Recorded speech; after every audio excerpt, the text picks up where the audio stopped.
وَمَن يُطِعِ اللَّهَ وَالرَّسُولَ، یہ آ رہی ہے کلائمیکس، جو کوئی اطاعت کرے گا اللہ کی اور اس کے رسول کی، فَأُولَٰئِكَ مَعَ الَّذِينَ أَنْعَمَ اللَّهُ عَلَيْهِمْ، تو یہ لوگ پھر ان کے ساتھ ہوں گے جن پر اللہ نے انعام کیا ہے۔ اب یہاں وہ کلیئر بھی ہوگا، صراط الذین انعمت علیہم کا مطلب یہ نہیں ہے کہ نیک لوگوں کے راستوں پر چلا، نیک لوگوں کا راستہ کس کا ہے؟ نبی صلی اللہ علیہ وسلم کا، اللہ نے دیا، اس پر جو چلے گا وہ فالوور ہوگا۔ تو یہاں بھی اللہ کہہ رہا ہے جو اللہ اور اس کے رسول کی اطاعت کرے گا، آگے کوئی چیز نہیں ہے تیسری۔ اجماع کو حجت ماننا، اللہ رسول کو ماننا ہے۔ تو میں نے پہلے بھی بتایا صحیح حدیث ہے المستدرک للحاکم میں کہ میری امت کبھی گمراہی پر جمع نہیں ہوگی، امت کا اجماع حجت ہے، چاہے صحابہ کا ہو چاہے آج ہو جائے، قیامت تک کے لیے حجت ہے اجماع امت کا۔ پوری امت نہیں کبھی گمراہ ہوگی جب ایک معاملے میں کٹھی ہوگی، جس طرح قادیانیوں پر امت کا اجماع ہوا کہ وہ کافر ہے۔ تو جو اللہ کی اطاعت کرے اس کے رسول کی، فَأُولَٰئِكَ مَعَ الَّذِينَ أَنْعَمَ اللَّهُ عَلَيْهِمْ، تو وہ ان لوگوں کے ساتھ ہوگا جن پر اللہ نے انعام کیا، مِنَ النَّبِيِّينَ، کون لوگ ہوں گے وہ؟ یہ اب صراط الذین انعمت علیہم کا پھول جو ہے یہاں پر کھل رہا ہے، کون کون لوگ ہیں؟ من النبیین، نبیوں میں سے تمام انبیاء اکرام، والصدیقین، اور صدیقین، یہ ولایت کا اونچا ترین درجہ، جیسے سیدنا ابوبکر صدیق رضی اللہ تعالیٰ عنہ صدیقین میں سے ہیں، والشہداء والصالحین، اور شہید اور نیک لوگ۔ شہداء کون ہوتے ہیں؟ شہید کون ہوتا ہے؟ شہید کہتے ہیں گواہی دینے والے کو، جو گواہی دیتا ہے، جو بھی کتاب و سنت کی دعوت کر رہا ہے وہ شہید ہے۔ لیکن اس کا اعلیٰ ترین درجہ یہ ہے کہ کوئی بندہ اپنی جان لٹا کر گواہی دے دے کہ میں اپنے نظریے پر اتنا پکا ہوں کہ میں اپنی جان اس نظریے کے لیے دے کر اس بات پر گواہ کر رہا ہوں تمہیں کہ میں نے اللہ کے لیے جان دی ہے، کہ میں اللہ کو حق اور نبی صلی اللہ علیہ وسلم کو خاتم النبیین مانتا ہوں۔ تو شہید کا مطلب گواہ۔ تو جو اللہ کی راہ میں قتل کر دیا جاتا ہے وہ اعلیٰ ترین شہید ہوتا ہے۔ ویسے جو بھی دعوت و تبلیغ کا کام کرے گا وہ شہید ہے۔ میں پہلے بھی اس پر بتا چکا ہوں قرآن پاک سے کہ یہ امت جو ہے وہ شہید بنائی گئی، یہ شہید امت، پوری امت علی الناس، سارے لوگوں پر، اور نبی صلی اللہ علیہ وسلم ہم پر گواہ ہیں۔ والصالحین، اور نیک لوگ، وحسن اولئک رفیقا، اور کیا ہی اچھے ہیں یہ ساتھی۔ ذالک الفضل اللہ، یہ ہے اللہ کا خاص فضل، فضل من اللہ، اللہ کی طرف سے خاص فضل، وکفا باللہ علیما، اور اللہ تعالیٰ کافی ہے جاننے والا۔ تو یہ اب قرآن پاک اب بند کر دیجئے، باقی جو تھوڑا ٹائم بچ گیا ہے اس میں میں اسی آیت پر گفتگو کرنے لگا ہوں۔ اس کے حوالے سے کچھ بنیادی باتیں سمجھ لیجئے کہ اطاعت رسول کیا ہے اور محبت رسول کیا ہے، اللہ کی اطاعت اور اللہ کی محبت کیا ہے، کیونکہ اس معاملے میں دونوں طرف پینڈولم کی ایکسٹریمز ہیں۔ کچھ لوگ ہیں جو کہتے ہیں کہ اللہ اور اس کے رسول کی محبت کافی ہے، اطاعت کی کوئی ضرورت نہیں ہے، اور دوسری طرف وہ لوگ ہیں جو اطاعت پہ اتنا زور دیتے ہیں کہ اطاعت ہی اطاعت ہونی چاہیے، اور محبت والی جو روحانی چاشنی ہے اس سے انہوں نے کنارہ کشی کی ہوئی ہے۔ تو یہ دونوں پینڈولم کی ایکسٹریمز ہیں۔ اہل سنت کا منہج اس کے درمیان میں ہے، اہل سنت فرقہ نہیں، منہج، اہل سنت منہج وہ درمیان میں ہے، اعتدال پر ہے، کہ یہ دونوں چیزیں اپنی اپنی جگہ ضروری ہیں۔ اور اس پہ میں وہ آیت جو سورہ الذاریات کے اندر موجود ہے، آیت نمبر 49، کہ اللہ تعالیٰ نے ہر چیز جوڑوں کی شکل میں پیدا کی ہے تاکہ تم اس پر غور و تفکر کرو۔ اس آیت کے تحت آپ اگر غور کریں گے تو کافی چیز، انسانوں اور جانوروں کے تو جوڑے ہیں، باقی بھی چیز جوڑوں کی شکل میں، علم اور عمل یہ جوڑا ہے، دونوں چیزیں ضروری ہیں۔ خالی علم بھی کسی کام کا نہیں، خالی عمل بھی کسی کام کا نہیں۔ امر بالمعروف ونہی عن المنکر، نیکی کی دعوت بھی کرنی ہے، برائی سے روکنا بھی، یہ بھی جوڑا ہے۔ اسی طریقے سے محبت بھی ضروری، اللہ اور اس کے رسول کی اطاعت بھی ضروری، یہ بھی ایک جوڑا ہے۔ تو یہ جوڑوں کی شکل میں ساری کتاب اور سنت، یہ بھی ایک جوڑا ہے۔ دو انڈیپینڈنٹ سورس ہیں، کتاب بھی اور سنت بھی، اور سنت وہ ہوگی جو صحیح حدیث سے ڈرائیو ہوگی، ورنہ ہر بندہ اپنی مرضی سے سنتے بناتے پھر رہے ہیں آج کل لوگ، صحیح حدیث سے جو ڈرائیو ہوگی۔ تو اللہ تعالیٰ نے تمام چیزیں جوڑوں کی شکل میں پیدا فرمائی ہیں۔ تو یہاں بھی یاد رکھیں کہ محبت اور اطاعت یہ دونوں چیزیں پیرلل میں ضروری ہیں، کسی ایک چیز سے بھی انکار نہیں کیا جا سکتا۔ والذین آمنوا اشد حبا للہ، ایمان والے شدید ترین محبت کرتے ہیں اللہ کے ساتھ۔ اور پھر اس کا کلائمیکس ہے سورہ التوبہ کے اندر آیت نمبر 24، اس میں اللہ تبارک و تعالیٰ نے 8 چیزیں گنوائی ہیں اور فرمایا کہ یہ 8 وہ دنیا کی چیزیں ساری، تمہارے کاروبار، تمہارے کھیت، تمہارے جانور، تمہارے یہ ہیرے جواہرات جو تم نے جوڑ رکھے ہیں، یہ تمام چیزیں اگر تمہیں اللہ اور اس کے رسول اور اللہ کی راہ میں جہاد کرنے سے زیادہ بہتر یہ لگتے ہیں، ان کی طرف تمہارا زیادہ جھکاؤ ہے، تو پھر تم اللہ کے عذاب کا انتظار کرو۔ اللہ ایسے فاسقوں کو ہدایت نہیں دیتا، ان سے محبت نہیں کرتا۔ تو محبت بہت ضروری ہے، محبت بھی ضروری ہے، اطاعت بھی ضروری ہے۔ تو اب یہ ڈیفینیشن سمجھ لے لیں، عبادت جو ہے یہ 2 چیزوں کا مجموعہ ہے، اللہ کی محبت اور اللہ کی اطاعت۔ محبت الہی پلس اطاعت الہی از اکول ٹو عبادت۔ اور اتباع رسول یہ بھی 2 چیزوں کا مجموعہ ہے، محبت رسول اور اطاعت رسول۔ اور قرآن میں کیٹاگوریکل مینشن ہے، قل ان کنتم تحبون اللہ فاتبعونی، نبی صلی اللہ علیہ وسلم کی اتباع کرنی ہے، دل سے محبت رکھتے ہوئے آپ صلی اللہ علیہ وسلم کی سنت کی پیروی کرنی ہے۔ تو محبت اطاعت یہ دونوں چیزیں ضروری ہیں، تب ہوگی اتباع۔ اور اس کا جو میں سمجھتا ہوں بہت بڑی مثال عبداللہ بن عمر ہے رضی اللہ تعالیٰ عنہ۔ صحیح بخاری کھول کے دیکھیں، سفر حج کے دوران جہاں جہاں نبی صلی اللہ علیہ وسلم نے سواری بٹھائی تھی، کہیں بیٹھ کے کھانا کھایا تھا یا پیشاب کیا تھا، اگلی دفعہ جب اکیلے جاتے تھے جب بھی انہی جگہوں پر رکتے تھے۔ نبی صلی اللہ علیہ وسلم نے حکم فرمایا تھا، حکم فرمایا ہوتا تو اطاعت ہوتی، حکم نہیں فرمایا، یہ محبت تھی تو خود چیزیں خود بخود اڈاپٹ۔ لہذا یہ جھگڑے اب ختم ہو جائیں گے۔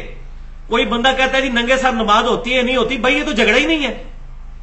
محبت یہ ہے کہ نبی صلی اللہ علیہ وسلم سر ڈھانپ کے نماز پڑھتے تھے، آپ تو صرف پگڑی بھی استعمال فرماتے تھے، ٹوپی بھی استعمال فرماتے تھے، اور جب تک آپ صلی اللہ علیہ وسلم پر وسعت نہیں تھی تو آپ نے ایک چادر میں بھی نماز پڑھی ہے۔ اگر ہمیں اللہ نے وسعت دی ہے تو ہمیں سر ڈھانپ کے نماز پڑھنی چاہیے۔ تو یہ محبت میں جب آئیں گے پھر سارا کچھ کرتے چلے جائیں گے۔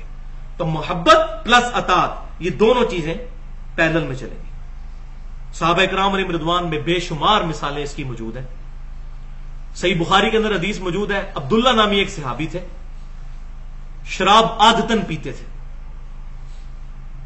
کوڑے لگائے گئے، کچھ صحابہ کے منہ سے نکل گیا اس پہ لعنت ہو، رسول اللہ صلی اللہ علیہ وسلم موجود ہیں اور یہ شراب پیتا پھر اس کو کوڑے، تو نبی صلی اللہ علیہ وسلم نے منع فرمایا اس پر لعنت نہ کرو، جو میں جانتا ہوں وہ تم نہیں جانتے، یہ اللہ اور اس کے رسول سے محبت کرتا ہے صلی اللہ علیہ وسلم۔ یہ محبت بہت بڑی دولت ہے، یہ بات یاد رکھیں۔ اس دوران اگر کسی سے کوئی کوتاہی بھی ہو جائے اس پر لعنت نہیں کی جائے گی۔ اس سے کوئی یہ رزلٹ نہ نکال دے کہ آپ شراب پینا شروع کر دیں محبت رسول میں، ان کی گواہی تو نبی صلی اللہ علیہ وسلم نے دے دی ہے، ہماری کوئی گارنٹی نہیں ہے۔ ان کی پتہ نہیں وہ محبت کتنی غالب تھی کہ ان کے گناہوں کا کفارہ بن گئی۔ ہمارے پاس اس طرح کی محبت ہے کہ ہمارے گناہوں کا کفارہ بنے؟ آپ نے لعنت سے منع فرمایا کہ لعنت تو کسی پہ بھی نہیں کرنی۔ یزید سے مجھے سخت ویر ہے لیکن میں اس پہ لعنت کا بھی قائل نہیں ہوں۔ وہ کلمہ گو جو مسلمان ہے اللہ خود جواب دے، لعنت نہیں کسی پر کرے گا۔ اسی طریقے سے صحیح بخاری میں کتاب الشروع چیپٹر میں حدیث موجود ہے، نبی صلی اللہ علیہ وسلم صلح حدیبیہ کے موقع پر جب وضو فرما رہے تھے، صحابہ کرام علیہ رضوان آپ سے ان کا مبارک پانی نیچے نہیں گرنے دیتے تھے، اپنے جسم پر مان لیتے تھے، حتیٰ کہ آپ کا بلغم شریف بھی کسی صحابی کے ہاتھ پہ آتا تھا اور کسی کو نہیں ملتا تھا وہ وہاں سے لے کے مان لیتا تھا اپنے جسم پر، اتنا احترام۔ لیکن جہاں چیز توحید سے ٹکرائی وہاں نبی صلی اللہ علیہ وسلم نے فوراً منع فرما دیا۔ وہ سنن ابن ماجہ میں صحیح سند کے ساتھ موجود ہے، ایک صحابی نے آ کے نبی صلی اللہ علیہ وسلم کو سجدہ کیا، نبی صلی اللہ علیہ وسلم نے ڈانٹ دیا اور فرمایا یہ کیا کر رہے ہو؟ انہوں نے کہا کہ میں کوفے کے پاس ہیرا نامی ایک شہر، نجدیوں کے شہر میں گئے، کوفی نجدیوں کے، آج تک امت بھگت رہی ہے کوفیوں والی چیزیں، تو وہاں میں نے دیکھا ہے کہ لوگ اپنے سردار کو سجدہ کرتے ہیں، تو میں نے قیاس کیا، قیاس ہی کیا نا جی، اس پر قیاس کیا، اجتہاد کیا تو میں نے آپ کو سجدہ کر لیا. تو آپ صلی اللہ علیہ وسلم نے فرمایا کہ اگر میں سجدہ جائز سمجھتا تو بیویوں سے کہتا کہ اپنے خامدوں کو سجدہ کریں اس حق کے سبب جو اللہ تعالیٰ نے ان کو دیا ہے. تو قیاس صحابی کا بھی ہو اگر کتاب و سنت اجماع سے ٹکرا جائے تو اس کو نہیں مانا جائے گا. یہ بہت بڑی مثال ہے. ہم قیاس اجتہاد کے قائل ہیں لیکن چوتھے نمبر پہ. پہلے نمبر پر کتاب، پھر سنت، پھر اجماع اور پھر قیاس اور اجتہاد، اور وہ بھی کسی تک فکس نہیں. قیامت تک قیاس جاری ہے، اجماع بھی جاری ہے. آج کے جو ایشوز ہیں یہ مسئلے تو ہمارے بزرگوں کے خوابوں میں نہیں تھے آئے. امام حنیفہ، امام شافعی، امام مالک، امام احمد بن حنبل، امام بخاری، امام مسلم کو یہ باتیں پتہ ہی نہیں تھی جو آج کے مسئلے ہیں. ویڈیو کیمرے کا مسئلہ، انتقال خون کا مسئلہ، ریل گاڑی میں نماز کا مسئلہ، پوسٹ مارٹم کا مسئلہ، عزا کی پیوند کاری کا مسئلہ. یہ مسئلے کہاں قرآن حدیث اور ہمارے صحابہ تابعین کے پاس لکھے ہوئے ہیں. اجتہاد قیامت تک جاری ہے. تو آج اگر علماء کوئی فتویٰ دیتے ہیں ان کے فتوے کو چیک کیا جائے گا. پاکستان میں کئی علماء جنہوں نے سود کو بھی حلال کر دیا اسلامک بینکاری کے نام کے اوپر. تو مولویوں سے آپ جو مرضی فتویٰ لے لیں. تو یہ بات یاد رکھیں، ہم نے یہ دیکھنا ہے کہ اس کا قیاس کتاب و سنت اجماع سے ٹکرا تو نہیں رہا، پھر مانیں گے. تو آج اگر مولانا تقی عثمانی صاحب یا ڈاکٹر طاہر القادری صاحب یا مولانا طارق جوہری صاحب یا اسی طریقے سے زبیر علی زئی صاحب کو فتویٰ دیتے ہیں تو کیا ہم ان کے اس فتوے کو مان کے ان کے مقلد ہو جاتے ہیں؟ تقی عثمانی صاحب کے فتوے کو مان کے بریلوی، دیوبندی یا حنفی جو ہیں وہ کیا تقی عثمانی صاحب کے مقلد ہو جاتے ہیں؟ نہیں. تو اسی طریقے سے امام حنیفہ رحمۃ اللہ علیہ کا بھی اگر کوئی فتویٰ مانتا ہے کتاب و سنت اجماع کے مطابق تو ان کا مقلد نہیں ہو جائے گا، ورنہ تو اب سب لوگ آج کل تو ان بزرگوں کے مقلد ہیں. تو قیاس اور اجتہاد قیامت تک جاری ہے، لیکن کتاب و سنت اجماع کے خلاف نہ ہو.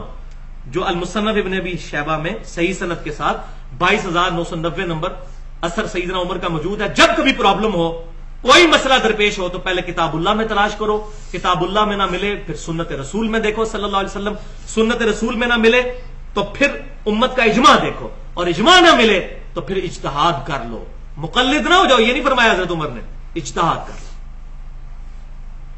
تو فاسألوا اہل الذکر ان کنتم لا تعلمون، اہل علم سے مسئلہ پوچھو اگر تمہیں علم نہیں ہے. لیکن اہل علم سے یہ نہ پوچھو کہ آپ کیا فرماتے ہیں بیچ اس مسئلہ کے، بزرگ کیا فرماتے ہیں، حضرات کیا فرماتے ہیں. اہل علم سے پوچھو کہ کتاب و سنت اجماع میں کیا لکھا ہوا ہے، اپنی طرف سے کوئی مسئلہ نہ بتائیں. تو یہ فرق ہے اہل سنت اور اہل بدعت کا.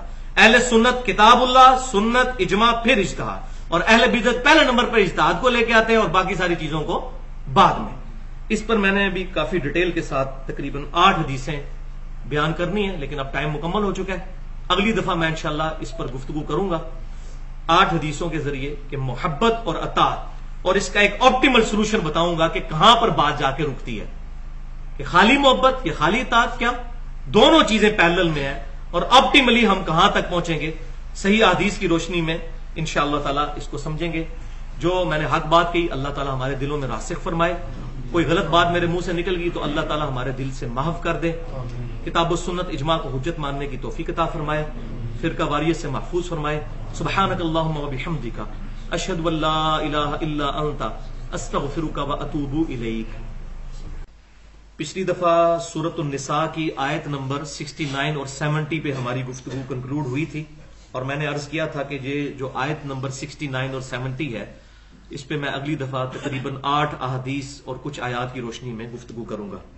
تو آج اس کو انشاءاللہ آگے لے کر چلتے ہیں. تو میں نے عرض کیا تھا کہ محبت اور اطاعت یہ دونوں چیزیں کمپلیمنٹری ہیں، بیک وقت یہ دونوں چیزیں موجود ہونا انسان کے اندر بہت ضروری ہے. تو اس آیت میں سورۃ النساء کی آیت نمبر 69 میں بتایا گیا ہے کہ کون لوگ ہیں جو لوگ قیامت والے دن نبیوں اور صدیقین اور شہداء اور نیک لوگوں کے ساتھ ان کو جنت میں پڑوس ملے گا، جو اللہ اور اس کے رسول صلی اللہ علیہ وسلم کی سچی اطاعت کرنے والے ہیں. تو آپ صلی اللہ علیہ وسلم کی اطاعت کے ساتھ محبت کی جائے گی اور محبت کے ساتھ اطاعت کی جائے گی، اور یہی معاملہ اللہ تعالیٰ کے ساتھ بھی ہے.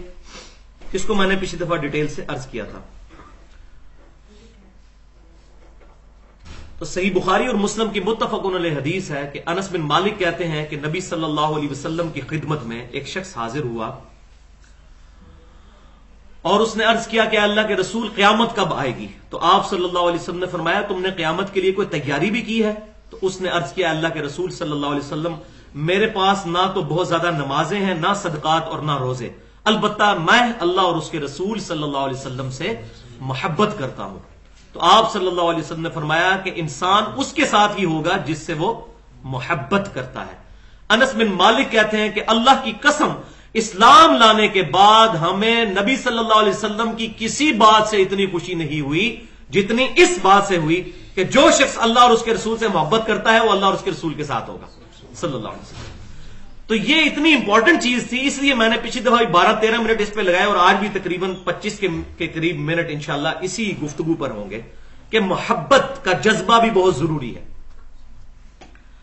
تو اس میں جو قرآن پاک کا ایپیکس ہے، ضرب سلام ہے، سمم بونم ہے، وہ سورہ التوبہ کی آیت نمبر ہے 24، یہ نکال لیجئے، سورہ التوبہ آیت نمبر 24، پارہ نمبر 10 کے اندر، سورت نمبر 9، پیج نمبر یہ بلو قرآن پاک پہ 191 نکال لیں۔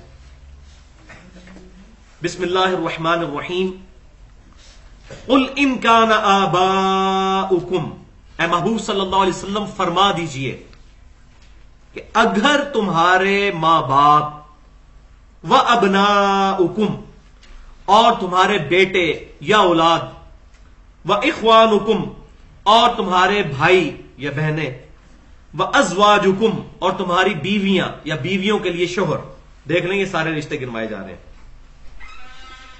وَعَشِيرَتُكُمْ اور تمہارا کنبہ، وَأَمْوَالُ اقْتَرَفْتُمُوهَا اور وہ مال جو تم نے بڑی محنت سے کمائے ہیں، وَتِجَارَةٌ اور تمہارا کاروبار، تَخْشَوْنَ كَسَادَهَا جس کا تمہیں ڈر لگا رہتا ہے کہ یہ کہیں ماند نہ پڑ جائے، وَمَسَاكِنُ تَرْضَوْنَهَا اور وہ مکانات جو تمہیں بڑے پسند ہیں۔ یہ 8 چیزیں گنوائی ہیں، یہ 8 کی 8 چیزوں کی محبت اگر تم پر غالب آ جائے، احب الیکم من اللہ، یہ تمام چیزیں اگر تمہیں محبوب ہو جائیں اللہ سے، اللہ نہ کرے ایسا ہو، ورسولہ اور اس کے رسول سے، والعیاذ باللہ، وجہاد فی سبیلہ اور اللہ کی راہ میں جہاد کرنے سے، وہ 8 چیزیں ان 3 چیزوں سے بڑھ کر تمہیں اگر محبوب ہو جائیں، پھر اگلی بات آپ خود سمجھ لیں، بہت بڑی تھریٹ اور دھمکی آ گئی ہے، فتربصوا حتی یأتی اللہ بامرہ، اس کی میں صحیح ٹرانسلیشن کروں تو وہ یہ بنے گی پھر دبا ہو جاؤ اور انتظار کرو یہاں تک کہ اللہ کا عذاب تم پر آ جائے، فتربصوا حتی یأتی اللہ بامرہ، یہاں تک کہ اللہ تعالیٰ کا امر تم پر عذاب آ جائے اگر یہ 8 چیزوں کی محبت اللہ اور اس کے رسول صلی اللہ علیہ وسلم اور اس کی راہ میں جہاد کرنے سے بڑھ کر تمہیں محبوب ہو جائے۔ جہاد کی مختلف شکلیں ہوں گی، کتاب اللہ کی دعوت بہت بڑا جہاد، جہاد اکبر کہا گیا قرآن پاک میں، فَلَا تُطِعِ الْكَافِرِينَ وَجَاهِدْهُمْ بِهِ جِهَادًا كَبِيرًا، سورۃ الفرقان آیت نمبر 52۔ اے محبوب صلی اللہ علیہ وسلم کافروں کی بات کی پرواہ مت کیجیے، وَجَاهِدْهُمْ بِهِ جِهَادًا كَبِيرًا اور اس کتاب کے ذریعے بڑا جہاد کیجیے، کتاب اللہ کی دعوت یہ جہاد، اور پھر اس کا آخری درجہ جو ہے وہ قتال، سب سے ہائیسٹ گڈ جو آگے آ جائے گا انشاءاللہ۔ یہ 3 چیزیں اللہ اور اس کا رسول اور قتال اور جہاد، یہ تمام چیزیں اگر ڈومیننٹ ہیں پھر تو مومن ہے، اور اگر ان چیزوں کے اوپر وہ 8 چیزیں ڈومیننٹ ہو گئیں، کون کون سی چیزیں ذرا دوبارہ گن لیتے ہیں، تمہارے ماں باپ، تمہاری اولاد، تمہارے بھائی، تمہاری بیویاں یا بیویوں کے لیے شوہر، تمہارا کنبہ، تمہارا مال جو بڑی محنت سے کمایا، وہ تجارت جس کے ماندے ہونے کا تمہیں خوف رہتا ہے، اور تمہارے مکانات۔ تو اس آئینے میں ہم سب نے اپنی شکل دیکھنی ہے، کیا ایسا تو نہیں ہمارے ساتھ ہو گیا؟ اس وقت امت محمدیہ صلی اللہ علیہ وسلم کی جو حالت ہے پوری دنیا میں کہ 57 ملک ہیں، لیکن دنیا کے کسی معاملے میں ہم سے کوئی مشورہ نہیں کیا جاتا، یہ کہیں اسی وجہ سے تو نہیں ہے کہ یہ 8 چیزیں، یہ 8 کی 8 چیزیں ہم پر غالب تو نہیں آ چکی ہوئی، اور اگر آئی ہیں تو ہمیں فوراً توبہ کر کے اپنے رب کی طرف رجوع کرنا چاہیے۔ اب اس کانٹیکسٹ میں کچھ احادیث پیش کرنا ضروری سمجھتا ہوں. 8 صحیح احادیث، کیونکہ صحیح مسلم میں حدیث ہے کہ جنت کے 8 دروازے ہیں، اور جو وضو کرنے کے بعد اشہد ان لا الہ الا اللہ وحدہ لا شریک لہ والی دعا پڑھ لیتا ہے، اللہ تعالیٰ 8 دروازے اس کے لیے کھول دیتا ہے.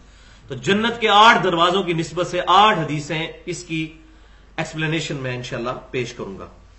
پہلی حدیث صحیح بخاری اور مسلم کی متفق علیہ حدیث ہے کہ اس شخص نے ایمان کی حلاوت چکھ لی جس کے اندر 3 خوبیاں موجود ہوں گی.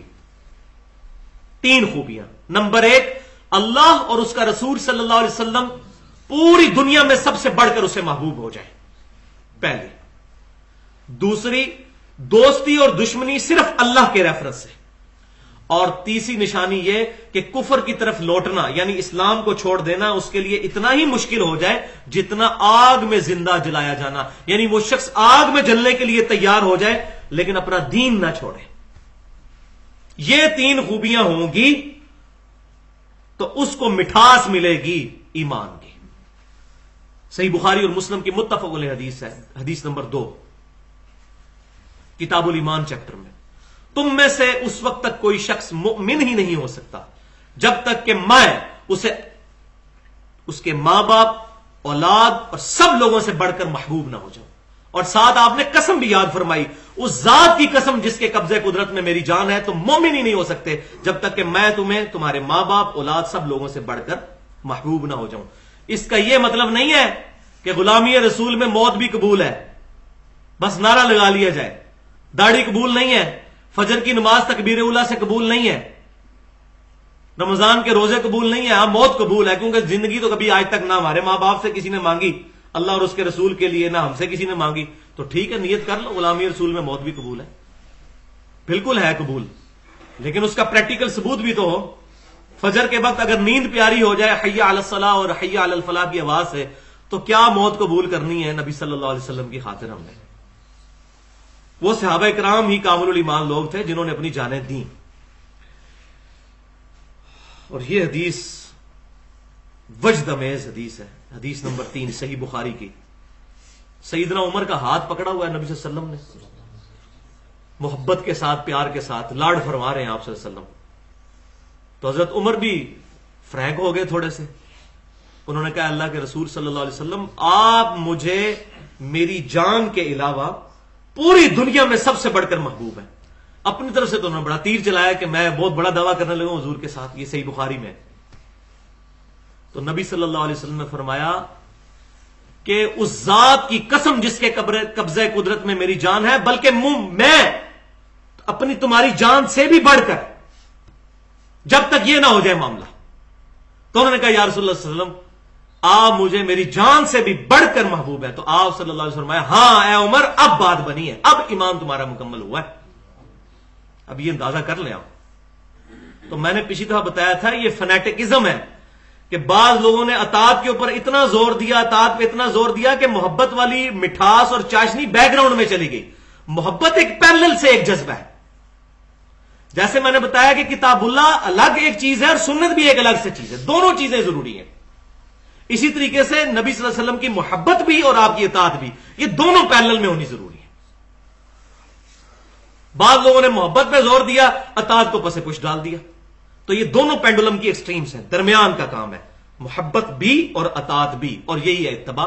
میں نے بتایا تھا اتباع برابر ہے محبت جمع اطاعت، اور عبادت برابر ہے اللہ کی محبت جمع اللہ کی اطاعت. یہ 2 ڈیفینیشن یاد رکھیں. حدیث نمبر 4 جو میں پہلے ہی بیان کر چکا، صحیح بخاری اور مسلم کی متفق علیہ حدیث ہے کہ آپ صلی اللہ علیہ وسلم کی خدمت میں ایک شخص حاضر ہوا اور اس نے کہا یا رسول اللہ قیامت کب آئے گی؟ تو آپ صلی اللہ علیہ وسلم نے فرمایا قیامت کے لیے کچھ تیاری بھی کی ہے بھائی. انہوں نے کہا اللہ کے رسول صلی اللہ علیہ وسلم، نہ تو میرے پاس نمازیں زیادہ ہیں، نہ صدقات زیادہ ہیں، اور نہ روزے زیادہ ہیں. اس کا یہ مطلب نہیں کہ نماز نہیں پڑھتے تھے، یہ ان کی عاجزی تھی. وہ یہ کہنا چاہ رہے تھے کہ میرے پاس نفلی باتیں بہت زیادہ نہیں ہیں، بس ٹوٹل پورا کرتا ہوں، فرض پورا کرتا ہوں. تو ہم تو ٹوٹل بھی نہیں پورا کر رہے. البتہ میں اللہ اور اس کے رسول سے محبت کرتا ہوں. تو آپ صلی اللہ علیہ وسلم نے فرمایا پھر اللہ اور اس کا رسول تمہارے ساتھ ہوں گے. اسی حدیث پر بخاری اور مسلم کے اندر انس بن مالک کے کامنٹس موجود ہیں. وہ کہتے ہیں کہ اللہ کی قسم ایمان لانے کے بعد ہمیں کسی بات سے اتنی زیادہ خوشی نہیں ہوئی اسلام کے بعد جو اس بات سے خوشی ہوئی کہ قیامت والے دن اللہ اور اس کے رسول سے محبت کرنے والے اللہ اور اس کے رسول کے ساتھ ہوں گے. اور صحیح مسلم میں تو بہت پیارے الفاظ ہیں. انس بن مالک کہتے ہیں اے اللہ گواہ ہو جا میں تجھ سے بھی محبت کرتا ہوں, تیرے رسول سے بھی محبت کرتا ہوں, سیدنا ابو بکر سے بھی محبت کرتا ہوں, سیدنا عمر سے بھی محبت کرتا ہوں, اگرچہ میرے اعمال رسول اللہ ابو بکر اور عمر کی طرح کے نہیں ہیں رضی اللہ عنہم اجمعین, لیکن میں ان سے محبت کرتا ہوں اور میں امید کرتا ہوں تو مجھے ان کے ساتھ کر دے گا. ہم بھی دعا کرتے ہیں اللہ ہم تجھ سے بھی محبت کرتے ہیں, تیرے محبوب صلی اللہ علیہ وسلم سے محبت کرتے ہیں, آپ صلی اللہ علیہ وسلم کے اہل بیت, آپ کے تمام صحابہ, تابعین, تبع تابعین اور صحیح العقیدہ بزرگان دین سے محبت کرتے ہیں. گو ہمارے اعمال ویسے نہیں, لیکن اے اللہ ہمیں قیامت والے دن ان کا پڑوس اور ساتھ نصیب فرما. اب آنے لگی جناب کڑوی گولی. کڑوی گولی تصویر کا دوسرا رخ. ابھی تو میٹھی میٹھی جذبات والی باتیں ہو رہی تھی, اب آنے لگی ہے کڑوی گولی, اور وہ ہے سورہ آل عمران کی آیت نمبر 31 جس پہ میں نے تقریباً 50 منٹ گفتگو کی تھی جب ہمارے درس کے دوران وہ آیات آئی تھی. بسم اللہ الرحمن الرحیم قل ان کنتم تحبون اللہ فاتبعونی یحببکم اللہ. اے محبوب صلی اللہ علیہ وسلم آپ فرما دیجئے کہ اگر تم اللہ سے محبت کرتے ہو تو پھر میری یعنی نبی صلی اللہ علیہ وسلم کی اتباع کرو, پھر اللہ تم سے محبت کرے گا اور تمہارے گناہوں کو بھی معاف فرما دے گا. اب اس کو ذرا غور سے سننا ہے. اللہ کی محبت کا تقاضا کیا ہے؟ نبی صلی اللہ علیہ وسلم کی پیروی, آپ صلی اللہ علیہ وسلم کی اطاعت, آپ صلی اللہ علیہ وسلم کی اتباع. یہ کس چیز کا تقاضا ہے؟ اللہ کی محبت کا. اگر اللہ کی محبت کا تقاضا نبی صلی اللہ علیہ وسلم کی پیروی ہے تو نبی صلی اللہ علیہ وسلم کی محبت کا تقاضا نبی صلی اللہ علیہ وسلم کی پیروی نہیں ہے. اللہ کی محبت تو اس سے بڑی چیز ہے. اگر اللہ کی محبت کے لیے نبی صلی اللہ علیہ وسلم کی پیروی ضروری ہے تو نبی صلی اللہ علیہ وسلم کی محبت کے لیے آپ صلی اللہ علیہ وسلم کی پیروی بھی ضروری ہے. یہ کمپلیمنٹری ہیں دونوں چیزیں, لازم و ملزوم ہے. خالی علم بھی کوئی چیز نہیں, خالی عمل بھی کوئی چیز نہیں. علم اور عمل مل کر ایک جوائنٹ رزلٹ تک پہنچتے ہیں. اسی طریقے سے خالی محبت بھی کوئی چیز نہیں, خالی اطاعت بھی کوئی چیز نہیں. یہ دونوں چیزیں مل کے ایک مقصد کی تکمیل کریں گے. اور وہ سن لیجئے پھر صحیح مسلم میں حدیث ہے, سیدنا ربیعہ رضی اللہ تعالیٰ عنہ جو نبی صلی اللہ علیہ وسلم کو وضو کروایا کرتے تھے, ایک دن دریائے رحمت جوش میں آیا اور فرمایا ربیعہ مانگ, کیا مانگتا ہے؟ سل ربیعہ, ربیعہ مانگ کیا مانگتا ہے؟ تو ربیعہ نے وہی مانگا جو سورۃ النساء کی آیت نمبر 69 کہ ان کو پڑوس ملے گا ان لوگوں کا جو نبی ہیں, صدیقین, شہداء اور صالحین. انہوں نے ایک ہی خواہش کر دی اور فرمایا, عرض کیا اللہ کے رسول صلی اللہ علیہ وسلم میں جنت میں آپ کا پڑوس مانگتا ہوں. تو آپ صلی اللہ علیہ وسلم نے فرمایا اور بھی کچھ مانگ لو. یہ آپ نے چیک کیا ٹھوک بجا کے, اور وہ الحمدللہ اس امتحان میں بھی کامیاب. انہوں نے کہا یا رسول اللہ آپ کا پڑوس مل گیا, بس یہی کافی ہے. تو آپ صلی اللہ علیہ وسلم نے فرمایا کہ پھر سجدوں کے ذریعے کثرت سجود سے میری مدد کر, کثرت سجود سے میری مدد کر. یعنی میں تیری شفاعت کروں گا, اللہ کے حضور دعا بھی کر دوں گا, لیکن اپنے اعمال بھی امپروو کرنے کی کوشش کر, کثرت سجود سے میری مدد کر, کثرت سجود سے میری مدد کر. نفلی عبادات, فرض نہیں, نفلی عبادات. تو فرض تو ڈیٹم لائن ہے, ایٹ لیسٹ ریکوائرمنٹ ہے, فرضوں کے بعد اگلی بات شروع ہوتی ہے. تو اس سے یہ بات بھی پتا چلی کہ جو صوفیاء کے اندر یہ غلط نظریہ پایا جاتا ہے کہ جنت کی طلب کے لیے عبادت نہیں کرنی چاہیے, دوزخ کے ڈر سے نہیں کرنی چاہیے, تو وہ 100% قرآن کے خلاف ہے. یہ فینیٹکزم ہے, صرف یہ فینیٹکس کا نظریہ ہے. قرآن تو یہی بتاتا ہے ہمیں, ربنا اصرف عنا عذاب جہنم ان عذابها کان غراما. ایمان والے دعا کرتے ہیں اللہ ہم سے دوزخ کا عذاب دور کر دے, بے شک دوزخ کا عذاب گلے کا پھندا ہے. اور نبی صلی اللہ علیہ وسلم دعا مانگا کرتے تھے اللہم اجرنی من النار, ہماری تعلیم کے لیے. اور ہم کہتے ہیں جناب دوزخ کا یہ جو ہے نا یہ والا دین, یہ نبی صلی اللہ علیہ وسلم کا دین نہیں ہے. نبی صلی اللہ علیہ وسلم کے دین میں جنت کی خواہش کرنی ہے اور دوزخ سے اللہ کی پناہ مانگنی ہے. جنت کی خواہش ہم کیوں کر رہے ہیں؟ اللہ کے دیدار کے لیے، نبی صلی اللہ علیہ وسلم کے پڑوس کے لیے، جنت میں ہی اللہ کا دیدار نصیب ہونا ہے۔ تو جس کو جنت نہیں چاہیے تو وہ تو اللہ تعالیٰ کے دیدار کا ہی منکر ہو گیا نا، پھر وہ تو اللہ کی گستاخی کر رہا ہے اصل میں۔ لہذا وہ رابعہ بصریہ کا جو واقعہ مشہور ہے کہ وہ کہا کرتی تھی، ایک ہاتھ میں انہوں نے آگ اٹھائی ہوتی تھی، ایک ہاتھ میں پانی، اور کہتی تھی آگ سے میں جنت کو آگ لگا دوں گی، پانی سے دوزخ بچا دوں گی، تاکہ لوگ جو ہیں وہ جنت اور دوزخ کی وجہ سے اللہ کی عبادت نہ کرے، اللہ کی وجہ سے کرے۔ یہ اب آن دا فیس آف آرگومنٹ یہ بڑی پیاری بات لگتی ہے، لیکن یہ نان سینس بات ہے۔ تو ہم رابعہ کے عقیدے پہ نہیں ہیں، ربیہ کے عقیدے پہ ہیں۔ صحابی رسول سل ربیہ، مانگ ربیہ کیا مانگتا ہے؟ ان کو بھی کہنا چاہیے یا رسول اللہ میں یہ مانگتا ہوں کہ جنت کو آگ لگا دیں اور دوزخ کو بجھا دیں، میں آپ کی محبت کی وجہ سے، اللہ کی محبت کی وجہ سے عبادت کروں گا۔ تو ہم الحمدللہ ربیہ کے ماننے والے ہیں، صحابہ کے ماننے والے ہیں۔ اس طرح کی غلط تعلیمات کے پیچھے ہم نہیں چلتے، اس کی وجہ سے ہمیں بزرگوں کو گستاخ کہا جاتا ہے۔ ہم کہتے ہیں الحمدللہ ہم تو بزرگوں کے گستاخ ہیں، آپ تو گستاخ رسول ہو۔ گستاخ رسول تو کافر ہوتا ہے، بزرگوں کا گستاخ کافر نہیں ہوتا۔ اور آپ پہلے سن چکے ہیں، دوستی دشمنی اللہ کے لیے۔ ہمیں اگر کسی کے ساتھ دشمنی ہے تو اللہ اور اس کے رسول کے ریفرنس کی وجہ سے۔ جو نبی صلی اللہ علیہ وسلم کے دین کو ٹیمپر کرے گا اس سے ہم کوئی محبت نہیں کرتے، وہ کوئی بھی ہو۔ اور جو آپ صلی اللہ علیہ وسلم کی محبت کا درس دیتا ہے اور آپ کی تعلیمات کو عام کرتا ہے، اس کی جوتیوں کی خاک ہماری آنکھوں کا سرما۔ امام حنیفہ رحمۃ اللہ علیہ کی جوتیوں کی خاک ہماری آنکھوں کا سرما۔ امام شافعی، امام مالک، احمد بن حنبل، امام بخاری، امام مسلم، بڑے بڑے ائمہ، ان کی جوتیوں کی خاک ہماری آنکھوں کا سرما۔ حدیث نمبر 6 صحیح بخاری کی حدیث ہے، آپ صلی اللہ علیہ وسلم نے فرمایا کہ میری ساری امت جنت میں جائے گی سوائے اس کے جس نے انکار کیا۔ کان کھڑے کر لیں آپ۔ پوچھا کہ یا رسول اللہ کس نے انکار کیا آپ کا؟ فرمایا جس نے میری اطاعت کی، میری فرما برداری کی وہ جنت میں جائے گا، اور جس نے میری نافرمانی کی اس نے میرا انکار کیا۔ کچھ بھی ہیں محبوب تیری محبوب کی امت سے ہیں۔ محبوب کی امت میں کہاں رہ گئے؟ صحیح مسلم میں حدیث ہے ملاوٹ کرنے والا میرا امتی نہیں ہے۔ محبوب کی امت میں کہاں رہ گئے؟ محبوب سے بغاوت اور محبوب جو بھی ہیں یہ اللہ تیرے محبوب کی امت سے۔ تو میں کہتا ہوں اگر دنیا میں فزیکل لاز کی طرح مورل لاز بھی ایکٹیو ہوتے تو سیدھی جوتی سر پہ آگے پڑتی، جھوٹے اپنی زبان بند کر۔ تو حضور کے ساتھ اپنی نسبت کرتا ہے، تیرے کرتوت ایسے ہیں تو، لیکن دنیا میں آرام کھائیں گے پیٹ میں درد نہیں ہوگا۔ کسی یتیم کا مال زبان پہ رکھیں گے زبان نہیں جلے گی، کیونکہ دنیا میں مورل لاز ایکٹیو نہیں ہے۔ اگر مورل لاز ایکٹیو ہو جاتے تو دنیا میں یہ کام ہوتا، آخرت میں ہو جائے گا۔ وہ قرآن پاک میں آتا ہے کہ جو لوگ یتیموں کا مال کھاتے ہیں اپنے پیٹوں میں دوزخ کی آگ بھر رہے ہیں۔ وہ آگ ادھر نہیں روشن، آگے چل کے وہ ایکٹیو ہو جائے گی، ادھر ٹھنڈی ہے وہ، لیکن ادھر اس کو حکم ہوگا ہاں جی آپ ذرا اپنا آپ دکھا اس کو۔ حدیث نمبر 7 صحیح بخاری اور مسلم کی متفق علیہ حدیث ہے، النکاح سنتی فمن رغب عن سنتی فلیس منی۔ نکاح میری سنت ہے، جس نے میری سنت سے اغراض کیا، اس سنت سے نہیں کسی بھی سنت سے اغراض کیا، فلیس منی، اس کا مجھ سے بھی کوئی تعلق نہیں ہے۔ اب اندازہ کریں جب نبی صلی اللہ علیہ وسلم سے تعلق ہی نہیں رہے گا پھر کیا شفاعت کریں گے؟ کیا درخواست کی جائے گی آپ صلی اللہ علیہ وسلم کی بارگاہ میں؟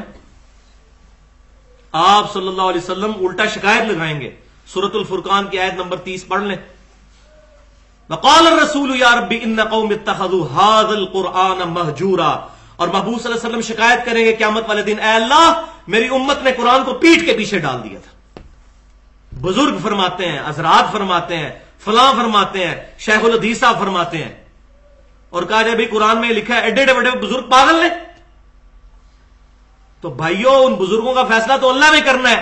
آپ کے سامنے جب کتاب اللہ سے کوئی بات آ گئی تو اس کو تو مانے، ان کا معاملہ اللہ پہ چھوڑے، جو مر گیا اپنے انجام کو پہنچ چکا۔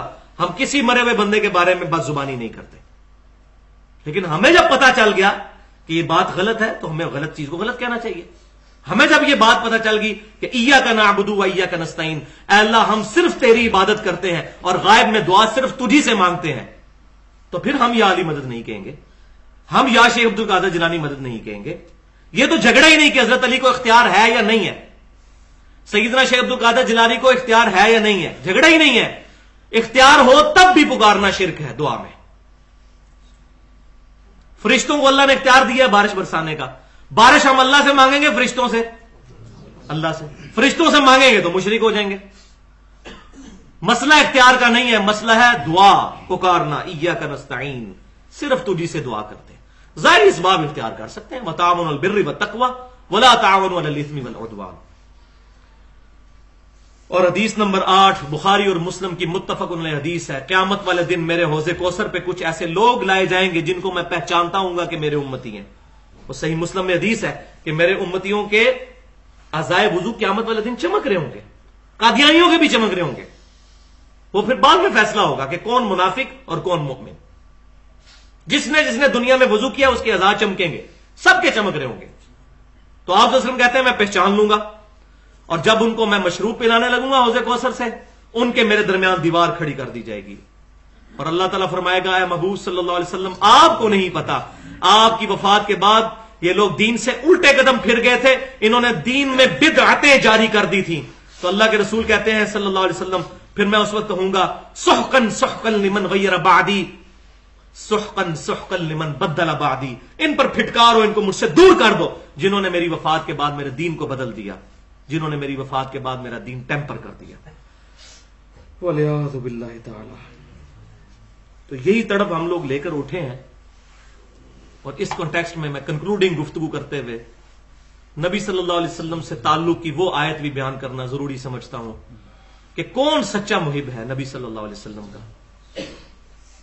سورۃ الانعام کی آیت نمبر 159 جو ہمارے منہج پہ بھی لکھی ہوئی ہے، ان الذین فرقوا دینہم وکانوا شیعا لست منہم فی شیء۔ اے محبوب صلی اللہ علیہ وسلم بے شک جن لوگوں نے دین میں فرقے بنائے اور اپنے آپ کو گروہوں میں بانٹ لیا، لست منہم فی شیء، آپ کا ان کے ساتھ کوئی تعلق ہی نہیں ہے۔ انما امرہم الی اللہ، دھمکی ہے، ان کا معاملہ اللہ کے سپرد، ثم ینبئہم بما کانوا یفعلون، پھر اللہ تعالیٰ قیامت والے دن ان کو بتا دے گا جو دنیا میں وہ کرتوت کیا کرتے تھے۔